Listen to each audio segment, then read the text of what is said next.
سڵاو کاک دکتۆر، سەرگێژبوون یاخود نیشانەکانی سەرگێژبوون چییە؟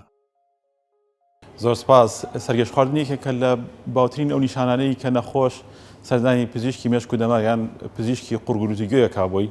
هەموو کەسێک لە ژیانێک کە تووشی سەرگەشت خواردن بێت دەسا حەڤە بۆ لە ساسی ئەگەر ئەوەی هەیە توش بێت. پێناسەکەی تۆزێک جیاوازە لە لوغەکانە لە لوغەی ئینگلیزیە زیاتر باشتر دانی پیانراوە وەک لە لوغەی کوردیە بۆنە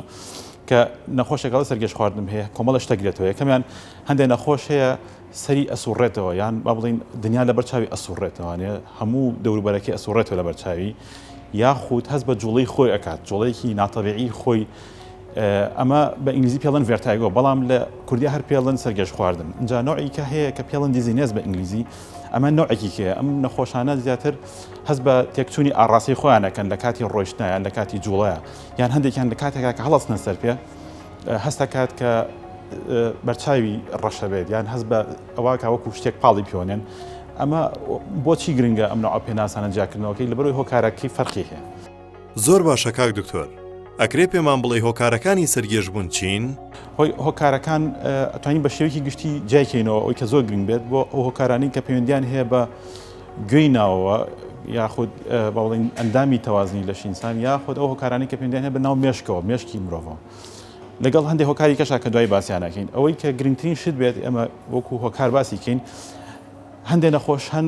لە کتوپڕێکا تووشی سەرگەشت خواردن نەبن دانیشتووە قەت سەرگەشت خواردنی نەبووە لە پڕێکە تووشی سەرگەشت خواردن نەبێت کە بەردەوامی هەیە سەرگەشت خواردنەکە چەند سەعاتێک یان بۆ چەند ڕۆژێکە خانێ لەگەڵ ڕشانەوە و دڵتێکات هەڵاتنی لەگەڵا یان ناتوانێت سێ سەر پێ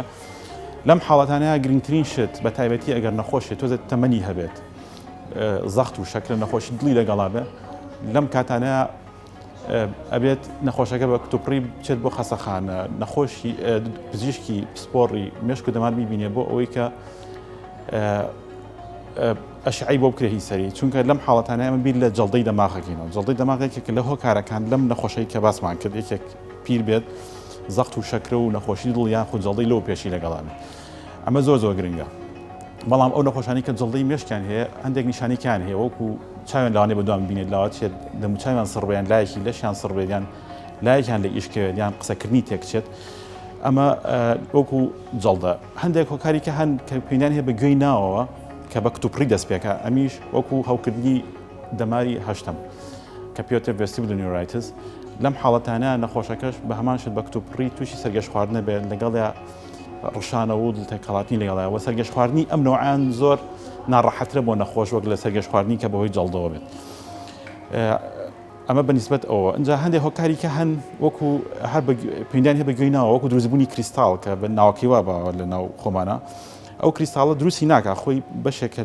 لێ ئەبێتەوە لە گوێی ناوەوە ئەچێتە ناو ئەو خولخولۆکانی کە لە گوێی ناوە هەپیانێت سێمیسێرکڵ کەناڵ لە کاتی جوڵەی سەرا کاتێک کە نەخۆشەکە سەریە جوڵەیان پاڵاکەوە لە سەرجەگیان هەندێک جار لە جێگەکە کە خۆی ئەمدی ئۆدیۆکە تووشی سەرگەشت خواردن نەبێت بۆهۆی جوڵەی کریستاڵەکە و واکە و هەستی گێژبوونی لا دروستکات. و هۆکارێکی کە هەیە کە زۆر گرنگە ئەمی زۆر زۆر باوە ئەویش بە شەقیقە هەندێک نەخۆشن کە شەقیقیان هەیە خۆیان ینی ئەزانی چەند ساڵێک شەقی هەیە بەڵام تووشی سەرگەشت خواردن نەبێت بە زۆری ئەنی سەرگەشت خواردنی ئەمانە ئەوەیە کە لە سەرەتای ئازاری سەرێشەکە هێشتا ئازارەکە دەستی پێ نەکردو بۆ چەند دقەیەک تقریبان 20 دقەی لاوانێ بخانێ سەری گەشت بخوات ئەنجا دوای ئەوە بە دوایە تووشی سەرێشەکە هەبێت. بەڵام هەندێک جار هەندێک بەحث دەرکەوتووە ئەڵێ نەخۆشی ئەوە نەی کە سەرگەشت خواردنیان هەیە بەهۆی شەقیقەوە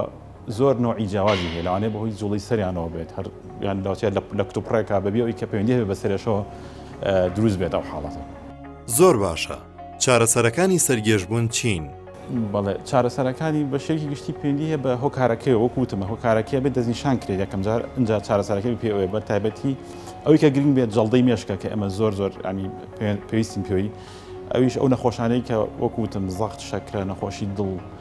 یاخود جگەرەکێشن ئەوێ بە کتوپڕی ئەشعی سەریان بۆ بکرێت بە تایبەتی ئەشعی